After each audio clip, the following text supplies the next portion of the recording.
আসসালামু আলাইকুম। দেখেন বৃষ্টিতে আমাদের বাড়ি ঘরের কি অবস্থা, আমাদের দেয়াল কিভাবে ভেঙে গেছে। সাথে রান্নাঘর কিন্তু একদম বাউন্ডারির সাথে মিশাচ্ছিল না, কিন্তু এমন অবস্থা মানে ভেঙে এমন হচ্ছে রান্নাঘর আর বাউন্ডারি একসাথে মিশা ছিল।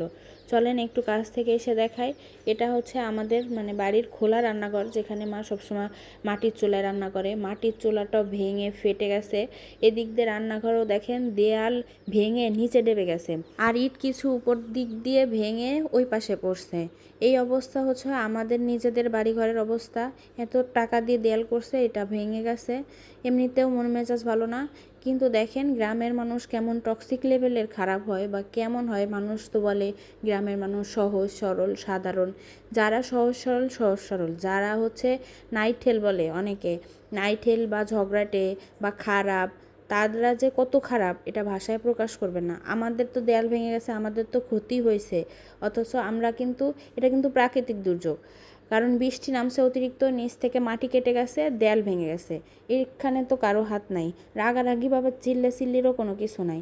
এই যে দেখেন এই আমাদের প্রতিবেশী পাশের বাড়ির তার হচ্ছে কয়েকটা গাছ ভেঙে গেছে, আসেন আপনাদেরকে দেখাই। এজন্য খুব জঘন্য ভাষায় বকাঝকা গালিগালাজ করছে। এখানে তো কারো হাত নাই, প্রাকৃতিক দুর্যোগ, কেউ ইচ্ছা করে ভাঙে নাই।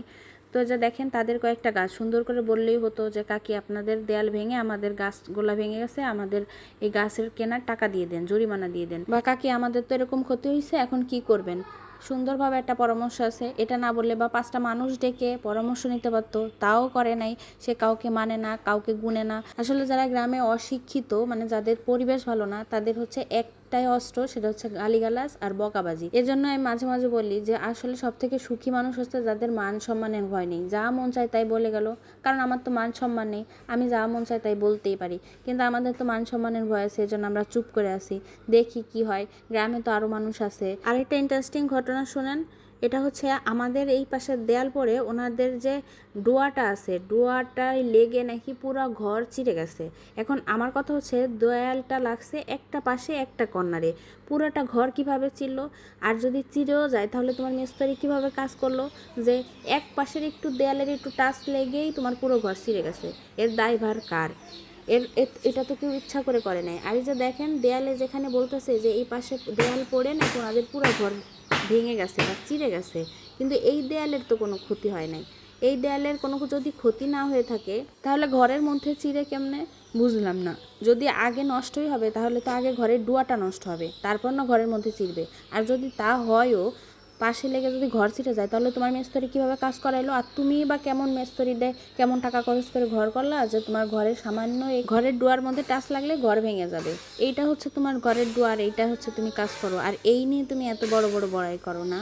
এটা হচ্ছে গ্রামের টক্সিক লেভেলের মানুষ। দেখেন এরপর বলতেছে যে তাদের ঘর নাকি আবার ঠিক করে দিতে হবে, পুরো ঘর ভেঙে আবার ঘর করে দিতে হবে, মানে পুরো ফ্লোর ভেঙে আবার নতুন করে ফ্লোর করতে হবে। ঠিক আছে, আমাদের যদি জরিমানা দিতেই হয়, তাহলে তুমি যে এই যে বকাবাজিগুলা করলা, বিচ্ছি বিচ্ছি গালিগালাজ করলা, তাহলে তুমি মুখের ভাষার জরিমানা কিভাবে দিবা? যেগুলা বলে ফেলছো এগুলা জরিমানা কিভাবে দিবা? মুখের গালির খেসারত সে কিভাবে দিবে? যদিও যে মুখে গালি দেয় তারই ক্ষতি হয়, তারই মুখ নষ্ট হয়, অন্যের কিছুই হয় না। তারপরেও যে সব বিচ্ছি বিচ্ছি গালিগালাজ সে বলছে, এর জন্য তো তার ঘর ভেঙে গেছে, তার গাছ ভেঙে গেছে, এর জন্য গালিগালাজ করছে। তার মানে তার মাতুব্বর তো সেই, তার সালিশ তো সেই করে ফেলছে, তো গ্রামের লোকজনদের ডেকে কী হবে?